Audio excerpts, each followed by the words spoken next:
शिक्षा वो शेरनी है जो इसका दूध पिएगा वो ही दहाड़ेगा। इस पूरी दुनिया में गरीब वह है जो शिक्षित नहीं है, इसलिए आधी रोटी खा लेना लेकिन अपने बच्चों को ज़रूर पढ़ाना। अन्याय से लड़ते हुए आपकी मौत हो जाती है तो आपकी आने वाली पीढ़ी उसका बदला ज़रूर लेंगी, और अगर अन्याय सहते हुए आपकी मौत हो जाती है तो आपकी आने वाली पीढ़ियाँ गुलाम बनी रहेंगी। मैं एक समुदाय की प्रगति को उस डिग्री से मापता हूँ जो महिलाओं ने हासिल की है। राजनीति में हिस्सा न लेने का सबसे बड़ा दंड यह है कि अयोग्य व्यक्ति आप पर शासन करने लगता है। मुझे वह धर्म पसंद है जो स्वतंत्रता, समानता और बंधुत्व सिखाता है। मंदिर जाने वाले लोगों की लंबी कतारें जिस दिन पुस्तकालय की ओर बढ़ेगी, उस दिन मेरे देश को महाशक्ति बनने से कोई नहीं रोक सकता। जिसे अपने दुखों से मुक्ति चाहिए उसे लड़ना होगा, और जिसे लड़ना है उसे पहले अच्छे से पढ़ना होगा, क्योंकि ज्ञान के बिना लड़ने गए तो आपकी हार निश्चित है। समाज में अनपढ़ होना है ये हमारे समाज की समस्या नहीं, लेकिन जब समाज में पढ़े लिखे लोग भी गलत बातों का समर्थन करने लगते हैं और गलत को सही दिखाने के लिए अपनी बुद्धि का उपयोग करते हैं, यही हमारे समाज की समस्या है। यदि हमें अपने पैरों पर खड़ा होना है, अपने अधिकार के लिए लड़ना है, तो अपनी ताकत और बल को पहचानो, क्योंकि शक्ति और प्रतिष्ठा संघर्ष से ही मिलती हैं। छीने हुए अधिकार भीख में नहीं मिलते, अधिकार वसूल करना होता है। यदि आप मन से स्वतंत्र हैं तभी आप वास्तव में स्वतंत्र हैं। यदि हम आधुनिक विकसित भारत चाहते हैं तो सभी धर्मों को एक होना पड़ेगा। जो झुक सकता है वह झुका भी सकता है।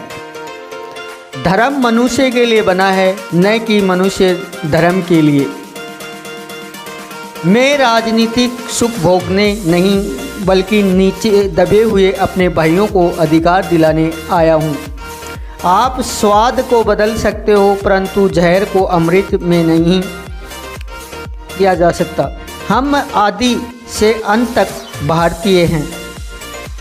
मैं बहुत मुश्किल से इस कारवां को इस स्थिति तक लाया हूँ। यदि मेरे लोग, मेरे सेनापति इस कारवां को आगे नहीं ले जा सके तो पीछे भी मत जाने देना। महात्मा आए और चले गए परंतु अछूत ही बने हुए हैं। वर्गहीन समाज गढ़ने से पहले समाज को जातिविहीन करना होगा।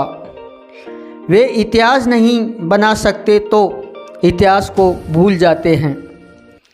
मनुष्य नश्वर है, उसी तरह विचार भी नश्वर हैं। एक विचार को प्रचार प्रसार की ज़रूरत होती है, जैसे कि एक पौधे को पानी की नहीं, वह दोनों मुरझाकर मर जाते हैं। पानी की बूंद जब सागर में मिलती है तो वह अपनी पहचान खो देती है। इसे विपरीत व्यक्ति समाज में रहता है पर अपनी पहचान नहीं खोता। इंसान का जीवन स्वतंत्र है। वह सिर्फ समाज के विकास के लिए पैदा नहीं हुआ बल्कि स्वयं विकास के लिए पैदा हुआ है। ज्ञान हर व्यक्ति के जीवन का आधार है। बुद्धि का विकास मानव के अस्तित्व का अंतिम लक्ष्य होना चाहिए। हो सकता है कि समानता एक कल्पना हो पर विकास के लिए यह जरूरी है। मैं समझता हूँ कि कोई संविधान चाहे जितना अच्छा हो पर वह बुरा साबित हो सकता है यदि उसका अनुसरण करने वाले लोग बुरे हों। एक संविधान चाहे जितना बुरा हो वह अच्छा साबित हो सकता है यदि उसका पालन करने वाले लोग अच्छे हों। जो व्यक्ति अपनी मौत को हमेशा याद रखता है वह सदा अच्छे कार्यों में लगा रहता है। अगर मुझे लगा कि मेरे द्वारा बनाए गए संविधान का दुरुपयोग किया जा रहा है तो मैं सबसे पहले इसे जलाऊंगा। कुछ लोग सोचते हैं कि धर्म समाज के लिए आवश्यक नहीं है। मैं यह दृष्टिकोण नहीं रखता। मैं धर्म की नींव को समाज, जीवन और प्रथाओं के लिए आवश्यक मानता हूँ। अच्छा दिखने के लिए नहीं बल्कि अच्छा बनने के लिए जियो। कानून और व्यवस्था राजनीतिक शरीर की दवा है। जब राजनीतिक शरीर बीमार पड़े तो दवा जरूर दी जानी चाहिए। शिक्षित बनो, संगठित रहो और उत्तेजित बनो।